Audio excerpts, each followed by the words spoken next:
Now for this question, let R be a rectangle given by the lines x equal to 0, that is y axis, and x equal to 2 parallel to y axis, and y is equal to 0, that is x axis, and y is equal to 5 parallel to x axis.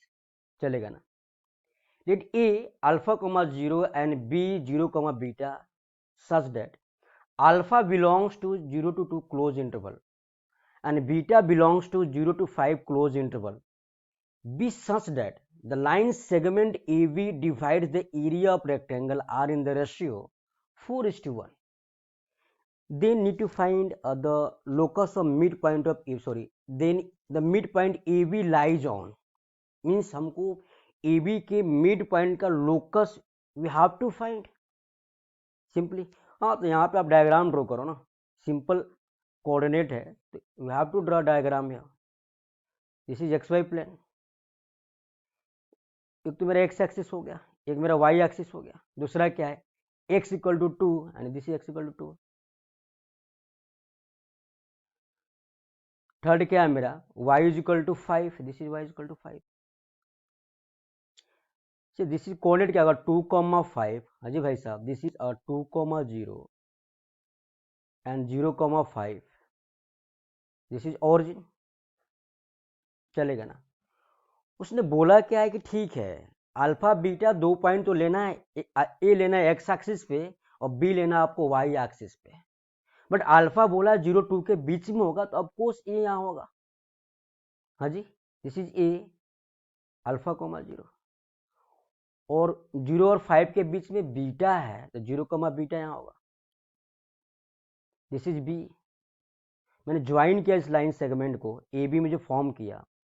अब इस A B का जो mid point है date is M, जिसका coordinate हमने क्या choose किया H coma के, बिकॉज इसका इसी का जो लोकस निकालना. उसने बोला कि ए बी का जो मिड पॉइंट है ना वो कहाँ पे लाई कर रहा है, स्ट्रेट लाइन, पैराबोला, हाइपरबोला या सर्कल पे. Definitely we have to find locus of this mid point.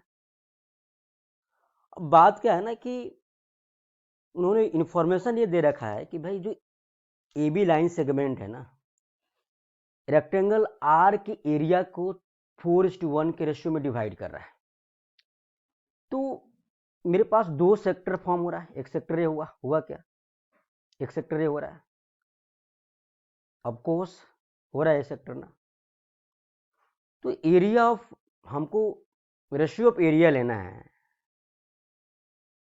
तो इस सेक्टर का एरिया क्या है, area of rectangle minus area of this triangle, that is area of rectangle 2 into 5 minus half into base into height area of triangle, that is alpha into beta into alpha into beta upon 1/2 alpha into beta, that is equal to 4/1. That is given ना.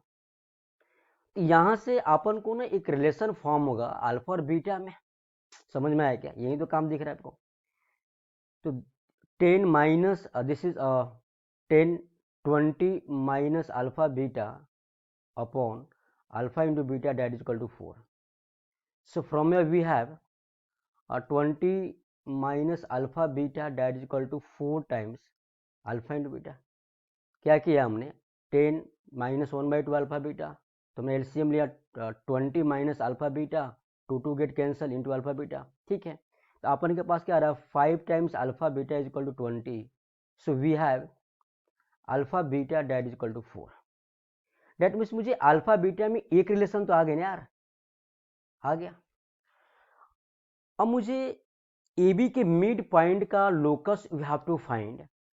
तो mid point formula use करेंगे तो h क्या होगा मेरा alpha plus 0/2 and k is equal to beta plus 0/2. एक काम करना भाई, यहाँ से अल्फा निकाल, अल्फा क्या आएगा 2h एंड बीटा क्या आएगा 2k. अब इस अल्फा बीटा को इसमें रख दो, alpha into beta is equal to 4 में. So from here we have this is 2h into 2k that is equal to 4. So from here we have hk is equal to 1. So xy is equal to 1. Now what is this? This is a rectangular hyperbola.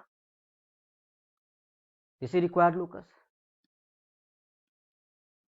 ठीक है, तो कौन सा option right हो रहा है मेरा, तो option C is correct option.